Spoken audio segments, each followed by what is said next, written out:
From the opinion pages of the Wall Street Journal, this is Free Expression with Gerry Baker. Hello and welcome to Free Expression from the Wall Street Journal opinion page. I'm Gerry Baker, editor-at-large of the Journal. Thank you very much for joining us. If you're not already a subscriber, please do sign up at Apple Podcasts, Spotify, or wherever you choose to do your listening. This week, civil war in the Republican Party. What's next for the House GOP? On Tuesday, 8 Republicans in the House of Representatives joined forces with 208 Democrats to depose Speaker Kevin McCarthy after just 9 months in office. Their complaint, they say, is that, among other things, McCarthy wasn't serious about reining in federal spending at a time of booming deficits. This after the Speaker himself had relied on Democrats at the weekend to pass a stopgap spending bill to avoid a government shutdown. The rebels had earlier blocked a measure that would have actually cut spending by even more. Well, whatever the justification, the result looks like complete disarray in the Republican Party. Again, the GOP conference will now try to elect a new speaker when it returns next week. 2 candidates have so far put themselves forward, Majority Leader Steve Scalise and Judiciary Chairman Jim Jordan. And there's also intriguing talk that none other than Donald Trump might show up next week, perhaps even hustle for the job himself. So what does all this tell us about the state of the House Republicans and indeed the party in general? At a time when polls say voters have more faith in the GOP on major policy issues, especially on the economy, than at any time in decades, is this spectacle going to destroy the party's prospects? Well, I'm joined this week by one of the 8 who voted to oust Speaker McCarthy, Bob Good, Congressman from Virginia. Congressman Good, thanks very much for joining us. Great to be with you. Thanks for having me. Well, so you're one of the 8 who voted to vacate the speakership this week to depose Speaker McCarthy. Give us a simple explanation as to why you think this is the right thing to do. Well, you have to go back to January when we had the speaker battle where I personally voted against him 14 times before he was ultimately elected speaker on the 15th ballot. And the main primary reason, or 2 primary reasons that I gave for having concern about him as speaker or opposing his speakership was, number one, in my first term in Congress, 2 years, I had not seen him leading us to use every tool at our disposal to fight the Biden-Pelosi-Schumer agenda. And I didn't have the confidence that he would do that as the speaker. Secondly, for the 12 years he had been a part of the leadership team, admittedly not the speaker, but majority leader or majority whip, when we had majority control, during those years, every major piece of spending legislation when we had House Republican majorities was passed with a predominant majority of Democrat votes instead of Republican votes. And that's how you get to what was then $31 trillion in national debt. But however, when he was ultimately voted in as speaker, I pledged my support to him, went to see him and sat down with him, pledged everything I could to help him be successful because the country was counting on us. And that just began to come apart when he began to back away in May from the commitment he made to cut discretionary spending back to pre-COVID levels, which would save us about $100 billion, which is a lot of money and sounds like a lot of money, but not when you consider that we have a roughly $200 billion monthly deficit and over $2 trillion annual deficit that we as the Republican majority will be responsible for. And then he did not live up to his commitment to bring a balanced budget to the floor, which he still has not, even though we've marked it up in our budget committee. And he did not live up to his commitment to bring 12 appropriation bills to the floor, which he absolutely committed to do when he was running for and became speaker. And matter of fact, we went on our August district work period. We'd only brought 1 out of 12, not even passing them, just even bringing the floor for a vote as he continued to try to back away from his commitment to cut $100 billion.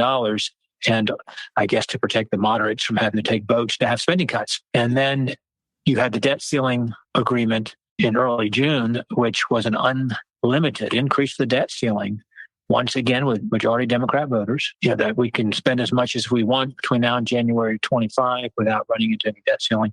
He failed to do what we begged and pleaded with him to do, to utilize the debt limit to negotiate spending cuts. Congressman, sorry to interrupt. I mean, I get all of that, but you say that, he failed to do all these things. And of course, you're right in those respects. But isn't a fair picture to describe what he did? He's got to manage a conference that has a majority of a handful of a majority, as we know, as we've now seen 4 or 5 seats. He's got to manage, and he wants to try and get broad Republican. In fact, he needs to get pretty well unanimous Republican support if he's going to get Republican-backed bills through the Congress. So wasn't it necessary in order to get anything done, and anything towards, by the way, the debt limit deal actually did end up cutting a certain amount of spending. He did propose a bill last week which would have cut spending. To get anything done, he's got to bring the whole Republican conference along. It seems that you and your 7 colleagues have basically said, no, unless we get everything we want, we're actually going to force him out. You're absolutely wrong in your contention there, because the spending cuts that he committed to in order to become speaker, and for which all of the moderates and the centrists in the party said, hey, you're the only one that could be speaker. And he commits to those spending cuts, which would take our deficit from $2.2 trillion to $2.1 trillion. Do you think that's all that we wanted? You think we only wanted $100 billion in cuts? You think we only wanted to go from $1.6 trillion in discretionary spending to 1.5? Or do you think that might have been the compromise that we agreed to with him in order to move forward with him as speaker? That was a very modest cut in the grand scheme of things. And it was he who made the commitment and pledge that he would bring the votes. I didn't say he had to pass all 12 bills, but bring them to the floor for a vote well before the deadline of September 30. Tell me why, just because he has moderates in the conference, he can't bring the bills to the floor for a vote, which is a recipe for failure. That what we're going to protect moderates from having to take votes on spending cuts or take votes generally, a balanced budget amendment. He committed to doing that. We got $33 trillion in national debt. And again, a $2.2 trillion deficit this year. So we had already compromised now. We barely passed the Limit, Save, Grow bill that was cutting that spending again to roughly $1.5 trillion. We didn't have a vote to spare on that. So that was the compromise for a debt limit increase, which most of us had never voted for in the conference. We voted for it because we had some spending cuts and reforms. He ditched all of that in the deal that he made with the president and the Senate Majority Leader Schumer in the debt ceiling agreement, which had essentially no year one cuts in it. And yes, over time, if no Congress comes in and changes what they agreed to, it's got 2 years of spending caps and then 4 years of waivable spending caps if another Congress doesn't come in and waive it. They claim $2 trillion. That's if those 6 years, 4 of which were not even firm anyway. But then the culmination was, so he fails to bring those bills to the floor even for a vote. He only brought 1 through August, and then he did bring 4 more because we basically forced him in the last week of September.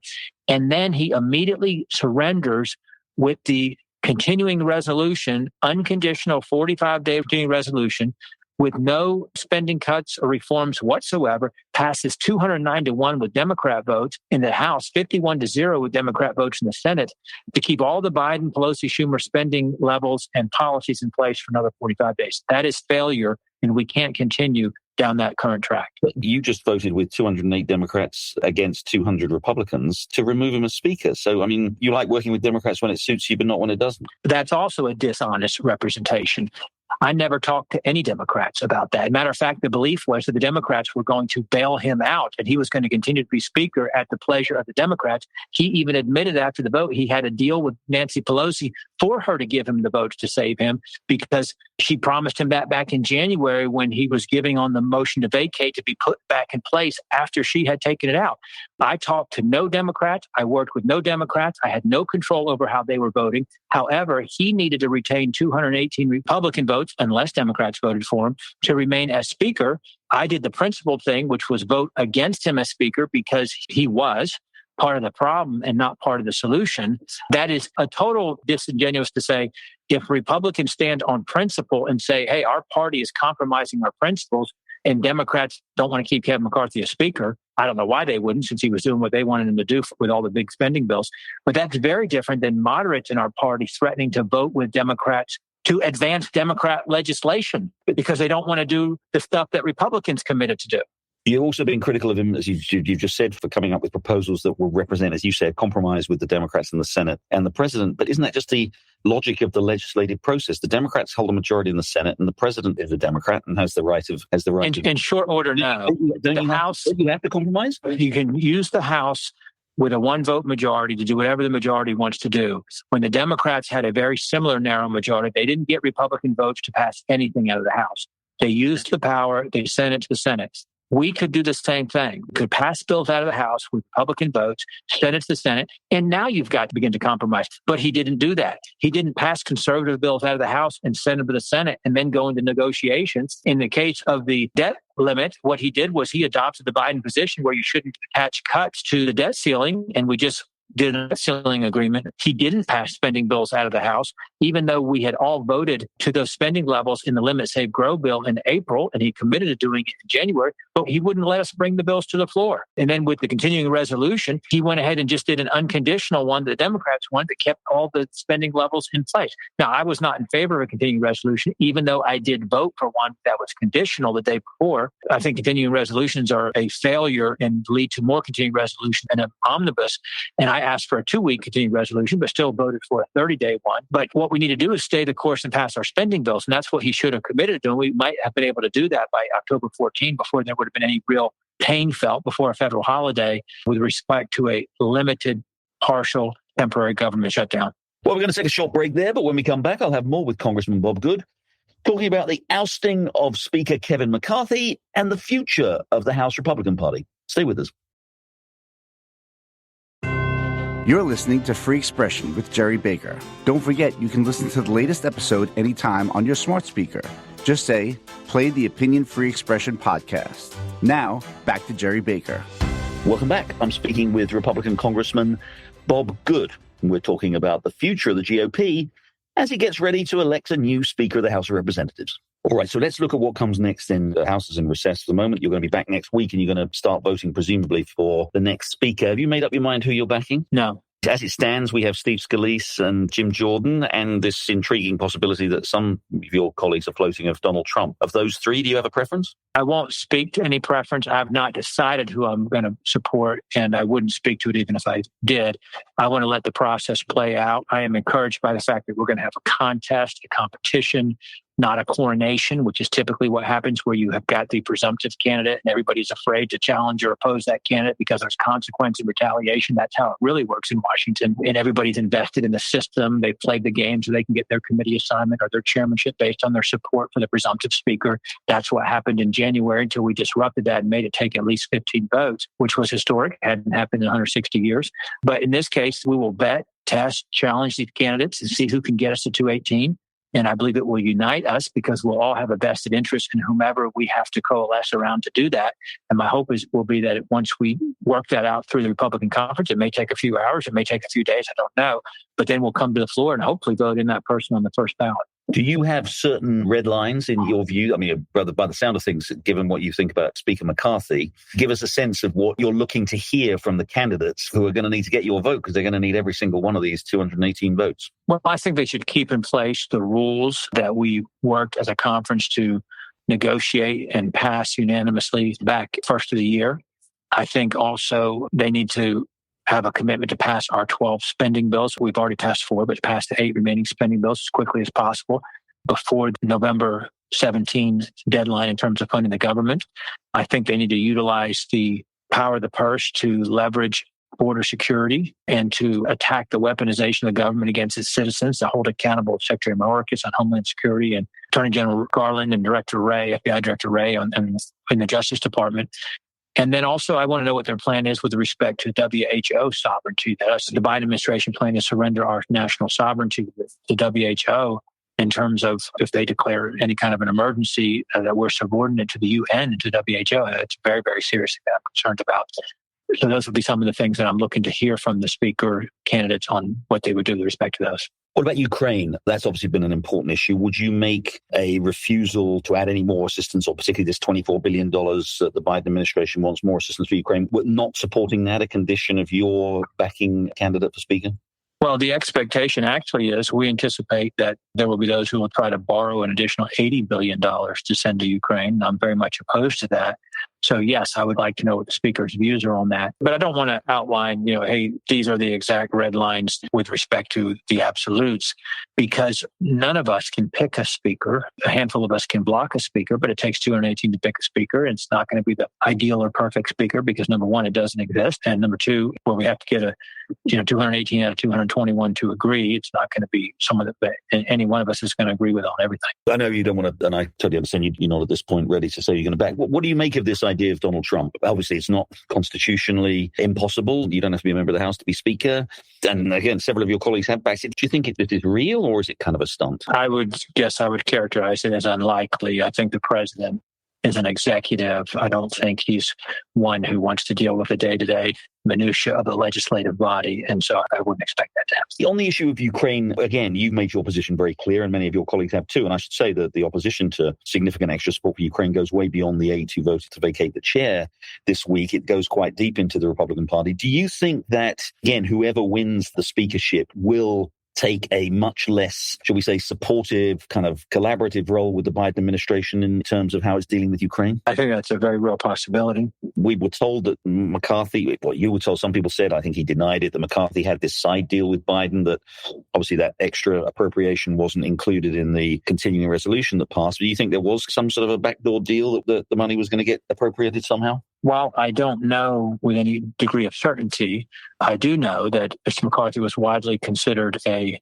dishonest broker and to be untrustworthy during his time in leadership, as well as during his time as Speaker. And most members privately would acknowledge that, while many obviously publicly supported him for whatever self-interest that they might do that. And so I would certainly say it wouldn't surprise me. And the Democrats are pretty smart about leveraging additional items to accomplish what they want. And since they gave him all of their votes, 209 to 1, and the one who didn't was because it didn't have Ukraine funding in it, Mr. Quigley, and then the other 51 in the Senate, gave it to him unanimously. It wouldn't surprise me if that was true, that there was a commitment to bring additional robust borrowing and borrowing to fund more resources for Ukraine. That would not surprise me. So we may never know now.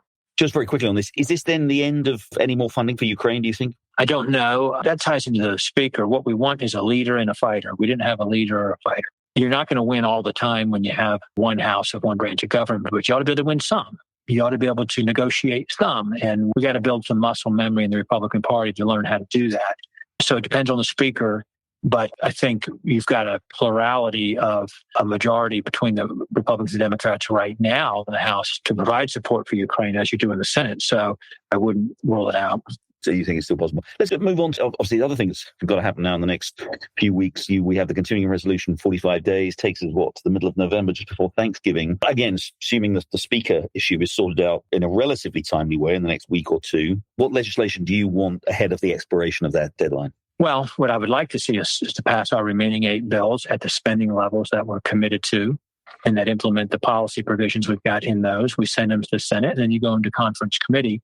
And I think we should be willing to risk a temporary partial government shutdown in order to force through some policy wins for the American people. We'd like to do that before November 17 and avoid a shutdown, but the Senate hasn't passed any of their bills. And it's interesting how everybody in the media wants to blame the House Republicans because we've only passed 4 of our 12 bills. And I've not yet had a media member say to me, what do you say to Chuck Schumer for not funding the government and risking government shutdown because he hasn't passed any of the spending bills? I've not heard anyone ask me that question yet. But the House has done more of its work in the Senate, but we shouldn't set the bar that low. We ought to work to get our remaining 8 bills passed as soon as possible. And in those bills, you want to see across the board significant spending cuts and presumably non-defense. Well, I would like to see significant cuts, but what we've agreed to is modest cuts. Yeah. So at least let's pass them with the modest cuts. But you've got somewhat less than 45 days now, 39 days or something. You want to presumably go further, and you'll have a new speaker, perhaps someone who's more sympathetic to your position. You think you can go further than what we've had so far? I think the realistic goal is to meet the commitment that we've already made to one another within the Republican conference and to bring those bills to that level. I don't have ambitious hopes that we're going to do more than that. But if you asked, I was clarifying on what I would like to do, not what I have some reasonable expectation that we're going to do this time.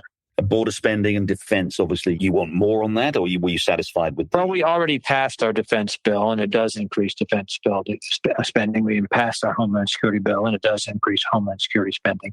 And that was a compromise, quite frankly, because there are many of us who feel that there is some waste and some excess in some of those capacities. And does it make sense to give Biden more money for border security when he has an obvious unwillingness to enforce existing border law or to secure the border at all? And now we've got him talking about building some wall all of a sudden. The reason we don't have border security isn't because of lack of resources, a lack of will on behalf of the administration. You're an experienced politician. What do you think the events of this week do to the public's impression of the Republican Party? We're at a time when the president, we have a very unpopular Democratic president. Policies are very unpopular. We have indications from the polling that actually Republican positions on economics, on the fiscal picture, are actually much more popular than they've been in many, many years. People have more faith in Republicans. These are positive, encouraging signs for Republicans. Do the events of this week help that, do you think? Or do they create this sense that people have of a party that just isn't capable of governing? Well, I will say that the folks in the media and the political establishment who are wringing their hands and fear-mongering and crying hysteria and cries of chaos and so forth, we're doing the same thing back in January. Oh, it's taken 4 days to select a speaker. This is embarrassing. This is awful. This is terrible. American people didn't care. They found it interesting. They watched C-SPAN for a change. But a week later, after we chose a speaker, nobody cared that it took a week to choose a speaker. Most Americans don't even know who the speaker is, quite frankly. It's the political class, the engaged individuals from a professional standpoint who are following this closely. What the American people do, what they do want is they want spending to be cut. They want inflation to be reduced because spending's cut. They want interest rates to come down, which have been brought up because of inflation. They want affordable groceries, affordable gas, utilities, and housing, and a decent job. And they want good schools for their kids and safe neighborhoods and safe streets and those kind of things. And they want a secure border. And the Democrats are losing on all of those. They're causing much pain and suffering on all of those. Republicans are right on those. And they want a Congress that's going to fight for them. And we did not have that in Speaker McCarthy. I'd like you to tell me what difference he made for the American people this year. And for that matter, with us this week spending time choosing a speaker, what did you think Speaker McCarthy was going to do if he was still speaker that would in some way impact Americans' lives in a positive way based on his behavior in the first 9 months? So we're not missing much, but we have an opportunity to have a course correction here and to get the country on a different track with new leadership in the Congress. The status quo certainly was not going to get it. That's how you get to $33 trillion national debt. So you think on net and on balance, this has been a very good week for the Republican Party? Yeah, I think it can be. I mean, again, the status quo, we got 20% approval rating for Congress. So we're so afraid that we didn't keep things going as is. We didn't keep sticking it to the American people with the uniparty, establishment, swamp, cartel. Hey, we've disrupted that. Oh, how catastrophic that we're not continuing to do what we've always done, where the American people just lose continuously. Yeah, so you do think it's a better outcome. And despite the kind of, as you say, the media making much of the drama and the chaos, people are not paying attention. That's not coming from the people. The response from the people is overwhelmingly positive. The response you've had from your constituents is very supportive? Overwhelmingly. Not unanimous, but overwhelmingly. Congressman Bob Good, Congressman from Virginia. Thank you very much indeed for joining Free Expression. Thank you. Thank you. Good to be with you. Well, that's it for this week's episode of Free Expression. Thanks very much indeed for listening. Please do join us again next time. And in the meantime, hope you have a great week. Thank you again, and goodbye.